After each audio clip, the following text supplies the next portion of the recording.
My parents stole my legacy, handed my billion-dollar empire to my incompetent brother, and expected me to smile and accept it, but they have no idea they've just signed their own downfall. My name is Evelyn Carter, and at 34, I just suffered the most calculated betrayal of my life. I spent the last decade building my family's small business into a national empire. I was the one who strategized, who sacrificed, who took sleepless nights and impossible risks. I turned a struggling local chain into a dominant force in the industry, landing multi-million-dollar deals, expanding our brand, and securing an $8 million investment that cemented our place at the top. And yet, when it came time to name the next CEO, my parents didn't even hesitate. They didn't choose the daughter who had given up everything to build their success. They didn't choose the one who knew every corner of the business, every financial strategy, every loophole and opportunity. No, they chose him. Nathan Carter, my younger brother, the golden boy, the family's pride and joy, the man who spent his 20s partying in luxury hotels, blowing through trust fund money, hopping from one failed business venture to the next, each one propped up and quietly buried by our parents. The same brother who once asked me, completely serious, if overhead costs meant paying for ceiling repairs. Nathan Carter, the new CEO of my empire. I sat at the long mahogany conference table, surrounded by executives, legal advisors, and my parents, as they delivered the news with the kind of polite indifference that stung more than outright hostility. "It's been decided," my father said, his tone calm, final, as if he hadn't just gutted me. "Nathan will take over as CEO starting next quarter." Just like that, no discussion, no warning, not even the decency to lie and pretend it was about qualification. My mother reached out as if to comfort me, as if she hadn't just betrayed me in the most profound way possible.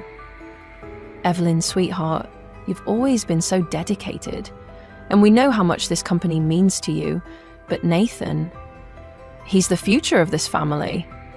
I could have laughed. Nathan, the future? The man whose most successful venture was flipping sneakers and failing to file taxes on the profits? I looked around the room. Some of the executives avoided my gaze, others watched with curiosity, waiting to see my reaction. They expected outrage, they expected me to yell, to argue, to fight back with logic, numbers, my undeniable record of success. Instead, I inhaled slowly, let the betrayal sink into my bones. I folded my hands on the table and tilted my head. "You really think this is a good idea?" My voice was even, dangerous. Nathan smirked, leaning back in his chair like he had already won. "I mean, sis, I think it's time for some fresh ideas, don't you? You've always been so rigid. The company needs some new energy." Rigid. New energy. Right, because responsibility and intelligence were such outdated concepts. I turned my gaze to my father. "You think he can handle this?" My father stiffened, but my mother stepped in with a patronizing smile. "Evelyn, this isn't about who's better. It's about family unity. We don't want division. We don't want to pit you two against each other." That was rich, considering they had just ripped everything I built from my hands and handed it to my idiot brother like a participation trophy. Nathan was grinning now, practically vibrating with excitement. He actually thought he had won. That's when I realized he had no idea. None of them did. They thought I was going to stay, that I was going to keep running the show behind the scenes while Nathan played CEO in name only. They expected me to take orders from him, to let him take credit for my work while I cleaned up his inevitable disasters. They thought I would accept this. I smiled. "Of course," I said smoothly, my voice betraying nothing. They relaxed. Nathan clapped a hand on my shoulder like we were suddenly best friends. "Glad you're being a team player, Evie. It's all gonna work out, you'll see." Evie. I hated that nickname, but I let it slide, because at that moment I wasn't thinking about my anger. I was thinking about my next move. Because while my family sat there, basking in their false victory, one thing became crystal clear to me. They had no idea they'd just made the biggest mistake of their lives. And by the time I was done, they wouldn't have an empire left to run. They expected me to break. Instead, I spent the next 24 hours setting the stage for their downfall. I didn't argue. I didn't fight, I played along. I congratulated Nathan in front of the board, smiled through clenched teeth as he made his first ridiculous executive decision, something about modernizing our image by turning half the advertising budget toward influencer sponsorships. I nodded along as my father told me he still expected me to guide Nathan through the transition like some kind of glorified babysitter. I acted the part of the dutiful daughter, the loyal sister, the team player, and while they celebrated, I worked. I spent the night in my office methodically pulling every piece of leverage I had built over the years. See, they thought they were stripping me of power, but what they had forgotten, I was the architect of this company. I was the one who negotiated every major deal. I was the one who fostered relationships with key investors. I was the one who built the infrastructure that made this empire function. And now I was about to dismantle it, piece by piece. I drafted my resignation letter. Not for now. No, that would be too easy, too predictable. I was going to make them feel secure, let them get comfortable, let them make mistakes. And just when they thought everything was going smoothly, I would walk. Not quietly, not humbly, but with the entire foundation of the company in my hands.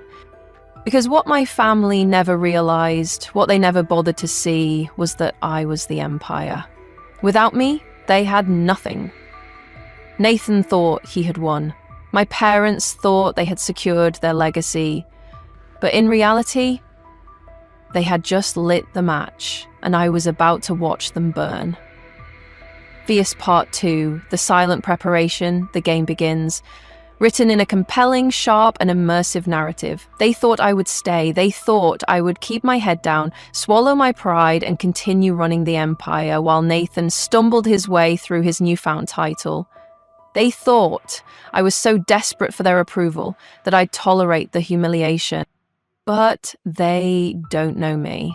I sat at that boardroom table, listening to Nathan ramble about his vision for the company, nodding along like a dutiful employee. Not a single flicker of emotion crossed my face, not a single sign of resistance. I let them believe I was adjusting, that I was willing to support this transition. I smiled when necessary, I answered his questions when prompted. I even offered a few strategic pointers, small ones, harmless ones, just enough to make him think I was on his side. And while Nathan paraded around the office, testing his new authority like a child playing dress-up, I was already making my first move. Because if they thought I was going to sit back and watch my own empire crumble under his incompetence, they were dead wrong. Nathan was never built for this. He didn't have the instinct, the discipline, or the ruthlessness to handle the world of business. He had never fought for anything in his life. Everything had been handed to him. And now they had handed him something that required sharp edges and an iron spine. And what happens when you give a fragile man a throne too heavy for him to carry? He collapses under the weight. I just needed to give him a little push. The first step was simple: create chaos. Nathan needed to feel like he was in control, like he was making bold, revolutionary moves, like he was the visionary CEO he so desperately wanted to be. So I gave him exactly what he wanted. I started planting ideas, subtle suggestions, quiet whispers in the right meetings. I played the role of the wise older sister, gently nudging him toward opportunities that would put him in over his head. A major expansion into international markets would establish you as a forward-thinking leader, I mused one afternoon, casually flipping through a report as if I hadn't already spent weeks analyzing the financial risks. Nathan, desperate for validation, latched onto the idea like a starving dog. He called an emergency strategy meeting the very next day, pitching it as his biggest move yet. The board was hesitant, our financial advisors were concerned, but Nathan, he was already convinced he was a genius, and just like that, he committed millions of dollars to an expansion we weren't ready for. Step 1, complete. Next, I had to cut off his safety net. Nathan had never faced consequences before. Every mistake he had ever made had been cleaned up behind the scenes, swept under the rug by my parents, by their money, by their influence. But this time, there would be no one to save him. I made sure of it. I started with the investors, the people who trusted me, not him. I met with them privately. under the guise of keeping them updated on the company's progress. I didn't directly tell them to pull their money. I didn't have to. I let them see the uncertainty, the instability, the lack of leadership. I let them come to their own conclusions, and one by one they started pulling back. Not enough to raise immediate alarms, not yet. Just enough to cause tension, to make the board uneasy, to plant doubt in my parents' minds. Doubt is a virus. It starts small, invisible, then it spreads. And before you know it, it's too late to contain. Nathan started feeling the pressure within the first month. The board wasn't as enthusiastic about his vision anymore. The financial department was quietly panicking. Sales weren't increasing like he had expected. And when cracks started to show, he did exactly what I knew he would. He started looking for someone to blame. "It's the marketing team," he snapped in one meeting. "They're not pushing the expansion aggressively enough." "It's the investors," he muttered to our parents over dinner. "They're afraid of change. They don't see the bigger picture." "It's the economy," he grumbled one evening in his office, staring at reports he didn't understand. "The timing is just off. It was never him. Never his decisions, never his failures, and that's what made him so easy to destroy, because a leader who can't take responsibility is a leader who can't survive the fall. And I was about to make sure this fall was one he'd never recover from. My mother pulled me aside one evening, concern written across her face. "Nathan's been under a lot of stress," she said, her tone carefully neutral. "I think it would be best if you supported him a little more." Supported him. The same way I had been supporting this company for years while he did nothing. I met her gaze, calm and unshaken. "Of course, Mother. I'll do whatever I can to help." She smiled in relief, patted my hand. And just like that, she handed me the final piece of control. I was no longer just a silent observer. I was now the one they were relying on to keep everything afloat. Which meant when everything finally collapsed, they'd realize too late that I was no longer interested in saving them. Nathan was unraveling by the second month. His decisions were rushed, sloppy. He was desperately trying to hold everything together, but the more he clung to control, the faster it slipped through his fingers. He was losing respect, losing trust, losing grip. I watched from the sidelines, waiting for the perfect moment to deliver the final blow, and then, finally, it arrived. A deal. A high-profile acquisition Nathan had been chasing for months, one that could make or break his entire reputation. He was desperate to land it, so desperate that he ignored the red flags, the fine print, the warning signs that any seasoned executive would have caught. And when it all came crashing down, when the deal turned out to be a disaster, when the media got hold of the story, Nathan was finished. Investors lost confidence. The board started whispering about leadership changes. My parents were panicking, and for the first time since this had all started, Nathan finally realized he wasn't untouchable. That was the moment I knew. The moment his hands started shaking in meetings. The moment he started snapping at our parents, at the board, at anyone who questioned his judgment. The moment he realized he was drowning. I knew then it was time for the final stage. Nathan thought he had been playing the game, but the truth? He had been nothing more than a pawn in mine. And the best part, he still didn't see the checkmate coming. Nathan was drunk on power, despite the whispers, despite the sinking numbers, despite the mounting pressure from investors. He still walked into that office every morning like he owned the world, like he had built it himself, like I hadn't spent the last decade shaping this empire from nothing. I watched him stroll into meetings late, dressed in custom-tailored suits, shaking hands with people he barely remembered the names of, making promises he had no idea how to keep. He smiled like a king, but I saw the cracks forming beneath the surface, the false confidence, the rehearsed charm, the barely concealed panic in his eyes when the board started pushing back. He thought I was still in the shadows, still playing the role of his silent, obedient sister, waiting for my turn like a good little soldier.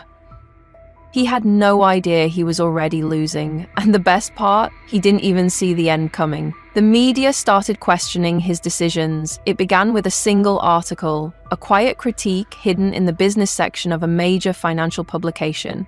Nathan Carter's Risky Leadership, Visionary or In Over His Head. I read it over my morning coffee, a slow smile curling at the corner of my lips.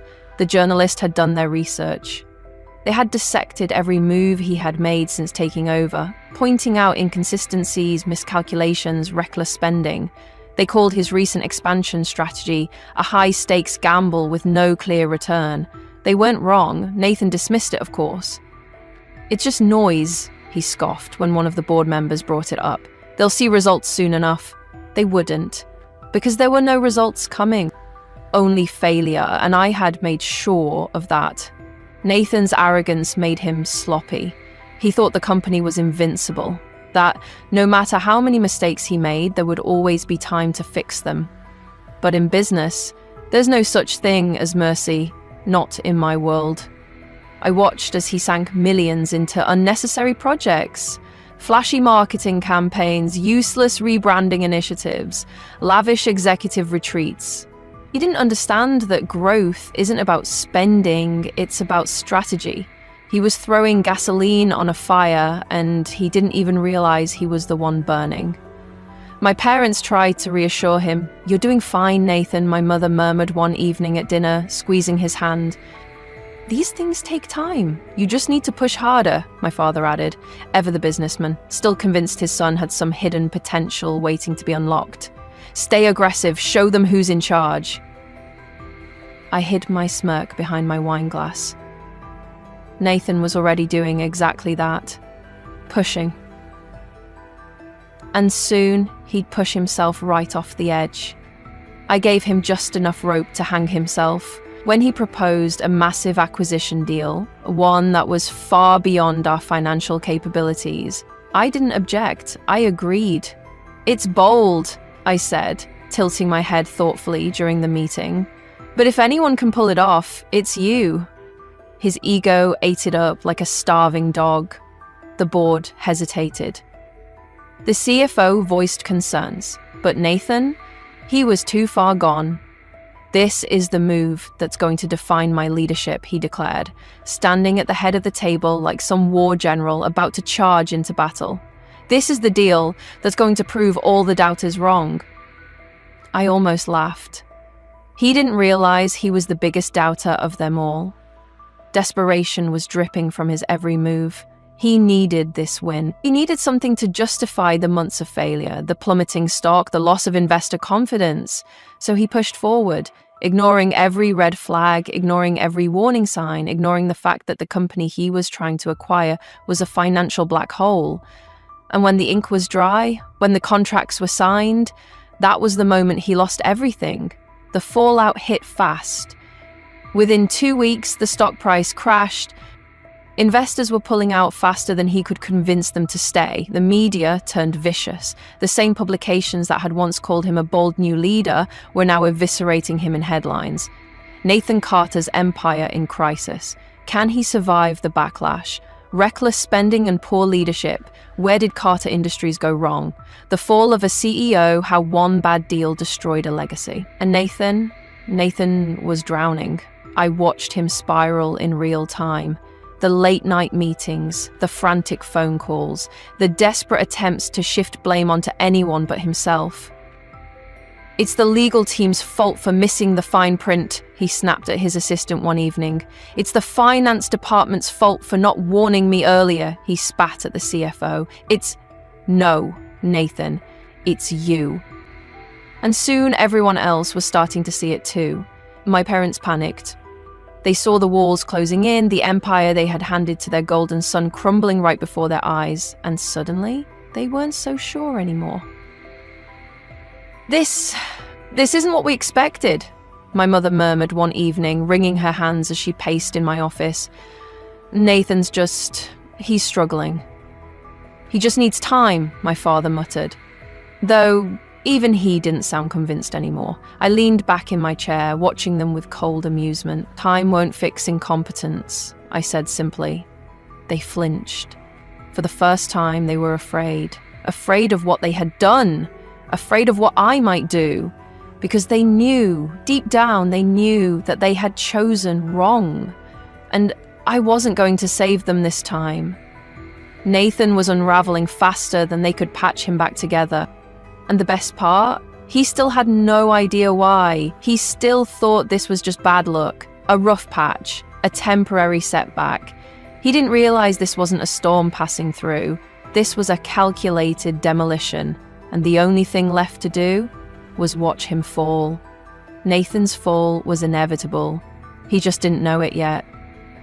For weeks, I watched the chaos unfold from a front row seat, feigning concern in board meetings while suppressing the satisfaction curling in my chest. Every desperate move he made, every weak attempt to stabilize his crumbling empire only tightened the noose around his neck. And the best part? He still thought he had time. But time wasn't his to bargain with anymore. Because I was about to take everything. Nathan had always underestimated me. That was his first mistake. But his biggest mistake, thinking that I hadn't been planning my revenge since the moment they handed him the throne that was meant for me. My plan wasn't rushed. It wasn't reactionary. It was meticulous, precise, designed to make sure when he finally fell, there was no getting back up. And now the time had come to pull the trigger. The first step was severing his support. Nathan was arrogant, yes, but he wasn't completely blind. He knew he was losing control, and in his desperation, he leaned on the only people he thought still believed in him, our parents. So I made sure they didn't. I started small, a carefully placed suggestion to our mother that maybe Nathan was in over his head. That perhaps the weight of the company was too much for him to handle. She dismissed it at first, of course, brushed it off as another learning curve in his leadership. But doubt is a slow poison, and I made sure she drank every last drop. Leaked documents showing Nathan's reckless financial decisions, secret meetings with investors he had desperately tried to keep from them, private conversations where board members openly questioned his competence. I spoon-fed my parents just enough information to make them see the cracks forming beneath his carefully crafted image. And then I let the press do the rest. The second step was making sure the board turned against him. The acquisition disaster had already put them on edge, but Nathan still had allies, people who clung to the idea that he could recover, that the company wasn't beyond saving under his leadership. I couldn't have that, so I gave them a reason to jump ship. It started with whispers, questions planted in the right ears, concerns raised in hushed conversations over late-night drinks. A fabricated email leaked to a journalist suggesting that Nathan had been doctoring financial reports to cover the company's losses. Was it true? Not entirely, but truth doesn't matter in business, perception does, and perception was now firmly against him. By the time the board called an emergency meeting, Nathan was already a dead man walking. The final step? Making sure that when he lost everything, he knew exactly who had taken it from him. I waited until the last possible moment, until the vote to remove him as CEO was set in stone before stepping into his office. He was sitting at his desk, head in his hands, staring at reports that were nothing more than a funeral march for his career. When he looked up and saw me standing there, something flickered in his eyes. Recognition, understanding, fear. "Evelyn," he muttered, voice hoarse. "You don't have to do this." I tilted my head, feigning innocence. "Do what, Nathan?" His jaw clenched. "You think I don't know? You think I don't see what you've been doing?" I stepped closer, watching as he stiffened. "You mean watching you destroy yourself?" I let the words settle. "That's not on me, Nathan. That's on you. You set me up," he spat. "You made them turn against me." I laughed. Actually laughed. "You did that all on your own." He surged to his feet, slamming his fists against the desk. "I'm the CEO of this company. They can't just push me out." I smiled. "They already have." The color drained from his face. I slid the official termination document across the desk, watching as his hands trembled when he picked it up. His fate, written in black and white, signed by every board member, including our parents. He read it once, twice, then lifted his eyes to mine. "You think this makes you the winner?" His voice was low, dangerous. "You think this is over?" I leaned in, just enough for him to hear the final nail being hammered into his coffin. "Nathan," I murmured, my smile sharp as glass, "you haven't even seen how far you're about to fall." Nathan's downfall wasn't immediate. It wasn't some dramatic collapse in the middle of a boardroom. It was slow, agonizing, the kind of downfall that dragged him through the mud before leaving him with nothing but the wreckage of his own arrogance. I didn't need to lift a single finger after that final conversation in his office. Once the board removed him as CEO, the rest happened naturally. Like dominoes, one by one, everything he had clung to started to fall. The press had a field day. From heir to disaster, Nathan Carter ousted from his own company. The headlines were brutal, unrelenting. Investors pulled out in waves, stocks plummeted overnight. The public humiliation wasn't just business, it was personal. Every whisper, every snide remark, every look of pity he received, they chipped away at whatever was left of his pride until there was nothing left.